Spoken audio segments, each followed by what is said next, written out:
2 থেকে 3 দিনে প্রেমিক প্রেমিকাকে বশীকরণ, দাম্পত্য কলহ দূর করা, গোপন রোগের চিকিৎসা সহ দেয়া হয় সব সমস্যার সমাধান। আর কিছু রোগী রোগের ট্রিটমেন্ট করি। মনে করেন যে অনেকের শত্রু থাকে, অনেকের দুশ্মন, অনেকের ভাই ভাই মিল নাই, অনেকের স্বামী স্ত্রী অমিল, অনেকে স্ত্রী স্বামী থেকে বিদেশে টাকা পয়সা নিয়ে স্ত্রীরা অন্য ছেলের সাথে চলে যায়। এরকম কোনো জটিল সমস্যা থাকলে আমি চিকিৎসা করি। সুপ্রিয় দর্শক, আসসালামু আলাইকুম। দেশ ও প্রবাসে যে যেখানে আছেন আপনাদের প্রত্যেককে শুভেচ্ছা জানিয়ে শুরু করছি আজকের প্রতিবেদন। আজ আমরা কথা বলবো একজন অভিজ্ঞ জিন সাধক কবিরাজ ময়নুল ইসলামের সাথে। জানবো তার আসলে কবিরাজি বিষয় বা কবিরাজি ট্রিটমেন্ট কিভাবে চলতেছে বা কেমন আছেন, বিস্তারিত বিষয়ে কথা বলে জানার চেষ্টা করি। ভাই আসসালামু আলাইকুম। ওয়ালাইকুম আসসালাম। কেমন আছেন ভাই আপনি? ভালো আছি ইনশাল্লাহ, আপনাদের দোয়াতে অনেক ভালো আছেন? তো ভাই কেমন চলতেছে আপনার আসলে কবিরাজি এই ট্রিটমেন্ট বা চিকিৎসা? আপনাদের দোয়াতে অনেক ভালো চলতেছে। অনেক বিভিন্ন দেশ থেকে মানুষ অনেক ফোন টোন দেয়, কথাবার্তা বলে, অনেক বিষয়ে কাজকর্মের জন্য বলে। তা আমি বিভিন্ন দেশের কাজ মনে করেন যে করি।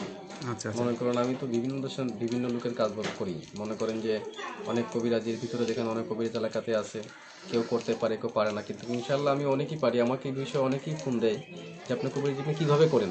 আচ্ছা আচ্ছা হ্যাঁ। মনে করেন আমি জিনের মাধ্যমে করি, সাধকের মাধ্যমে করি, ঠিক আছে। বাতাস রূপে মানুষের দেহের ভিতরে ঢোকে, এরকম কিছু করি যাতে মোবাইলের মাধ্যমে অনেকে করতে পারে। আমার বিষয়টা হলো কবিরাজি বিষয়। কবিরাজি বিষয়টা হলো কি, যে আমার কিছু রোগী রোগের ট্রিটমেন্ট করি। মনে করেন যে অনেকের শত্রু থাকে, অনেকের দুশ্মন, অনেকের ভাই ভাই মিল নাই, অনেকের স্বামী স্ত্রী অমিল, অনেকে স্ত্রী স্বামী থেকে বিদেশে টাকা পয়সা নিয়ে স্ত্রীরা অন্য ছেলের সাথে চলে যায়। এরকম কোনো জটিল সমস্যা থাকলে আমি চিকিৎসা করি। অনেক বান মেরে ফেলায়, অনেকের মনে করেন যে টুকটা করে মানসিক ক্ষতি করে, তারপর মাথার চুল চারি নিয়ে তাবিজ করে, মুন্সি মাদানা গাঢ় টিকরা নাগা পুঞ্জি দিয়ে করে, সেগুলো ট্রিটমেন্ট আমি ছাড়িয়ে দিই। যত বড় ধরনের কাজ হোক সেগুলো আমি সমাধান করে দিই। আপনারা এইগুলো আসলে আপনার শিক্ষাটা কোথা থেকে বা কোথায় শিখছেন? আমার শিক্ষা জীবনটা হলো আন্দামান দ্বীপপুঞ্জে। ভারতবর্ষের একটা প্রদেশ আছে আন্দামান কালোবার, যেখানে বলা হয়। কতদিন ধরে শিখছেন বা? এটা আমার বয়স প্রায় 30-35 হয়ে যাবে।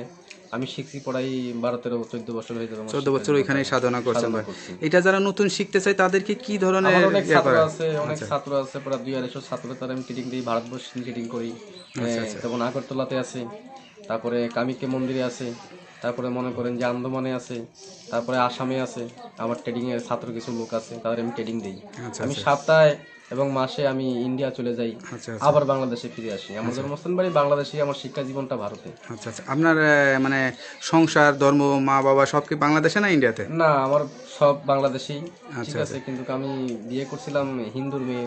ভারতবর্ষে যখন আমি শিক্ষা জীবনে যাই তখন আমি করেছিলাম। আচ্ছা আচ্ছা বিদেশে এমন একটা জিনিস আছে যে মানুষ অনেক বান মারে, অনেকে নষ্ট করে আটকে রাখতে চায়, কিন্তু আমাকে শিক্ষা জীবন আমাকে আটকাতে পেরে আমি চলে আসছি বাংলাদেশে। এটার জন্য আসলে কিরকম শিক্ষা প্রয়োজন মানে?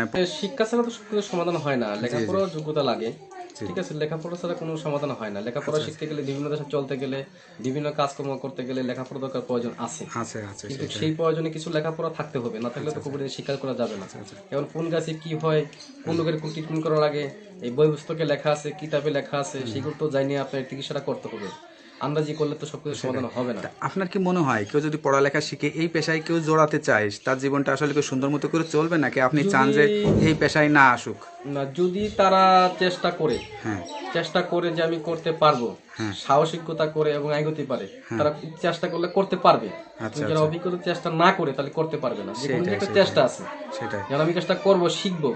এই শিক্ষার জন্য মনে করেন যে আমি চেষ্টা থাকি, তাহলে শিখতে পারবো, না থাকলে তো শিখতে পারবো না। সে একটা জিনিস ভালো মতো করে আসলে শিখেই আসলে পথে নামা উচিত বা মানুষের উপকার উচিত। অল্প শিখে না জানে তো জিনিস করলে সেই সফলতা হয় না। এখনো কিছু দেশে দেশে কবিরাজ আছে, কিছু অল্প বিদ্যা জানার পরে অনেক কবিরাজি করে, ঠিক আছে, কিন্তু কাজ সফলতা হয় না। এর জন্য মানুষ অবিশ্বাস করে, ঠিক আছে। মনে করো অবিশ্বাস করে যে এই কবিরাজের হাতে কাজ হলো না, একজন হাতে মনে হয় কাজ হবে না, তখন কবিরাজ একটা বদনাম হয়ে যায়। কিন্তু শিখে সবকিছু শিখে পেশা নামতে হবে, তাহলে আপনি সবকিছু সাবধানে করতে পারবেন, সফলতা করতে পারবেন। তাহলে কোনো কিছু সফলতা করতে পারবেন না। সেটাই। এমনও কিছু শিক্ষা জীবনে এমনও কিছু কিছু জিনিস আছে, এটা আপনার ভালোভাবে জানতে হবে, শুনতে হবে, শিখতে হবে, না হলে কাজ করা যাবে না। এই যে আপনি এই যে অনেক দিন ধরে শিখতেছেন বা এই যে মানুষের কাজ করে আসতেছেন, অনেকে উপকৃত হয়েছে বা অনেকে আসলে মানে প্রশংসা করেছে। মনে করেন যে 10 জনের ভিতরে মনে করেন যে কাজ হইলে হয়তো একজনের মিট যেতে পারে, কিন্তু 9 জনের তো অবশ্যই কাজ হবে। সেইটাই না, কাজ না হলে তো আপনি এতদিন ধরে করেও আসতেন না, বা এটা তো আসলে নিজের সংসার, তো এটার উপরে তো আপনি এখন নির্ভর করে আসলে করতেছি। সেটাই। আর সবকিছু মিলে তো স্ত্রী সন্তান নিয়ে ভালোই আছেন। ইনশাআল্লাহ ভালো আছি। তো মনে করেন যে বিভিন্ন কাজ কর্ম, বড় বড় ধরনের কাজ এরকম কিছু থাকলে আমাকে বলতে পারেন, আমি মোবাইলের মাধ্যমে সাধনা করতে পারি, মোবাইলের মাধ্যমে কাজ করতে পারি, তো বাড়িতেও আসলে কাজ করতে পারি।